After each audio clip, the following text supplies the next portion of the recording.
વડોદરા જિલ્લાના સાવલીના ધારાસભ્ય કેતન ઈમાનદાર દ્વારા તેમના પિતાની જન્મતિથિ નિમિત્તે 10મા સર્વજ્ઞાતિ સમૂહ લગ્ન યોજવામાં આવ્યા હતા, જેમાં 5 મુસ્લિમ યુગલ સહિત 878 યુગલોએ પ્રભુતામાં પગલાં પાડ્યા હતા, જેમાં એક તરફ નિકાહ થઈ રહ્યા હતા તો બીજી તરફ યુગલો ચોરીના ફેરા ફરી રહ્યા હતા।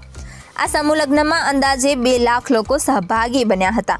સાવલી કેતન ફાર્મ ખાતે આયોજિત આ અવસરમાં વિધાનસભાના અધ્યક્ષ શંકર ચૌધરી, મુખ્યમંત્રી ભૂપેન્દ્ર પટેલ, ગૃહ રાજ્યમંત્રી હર્ષ સંઘવી સહિતના રાજકીય અગ્રણીઓ અને સાધુ સંતોને નવદંપતીને સુખી સાંસારિક જીવનના આશીર્વાદ આપ્યા હતા।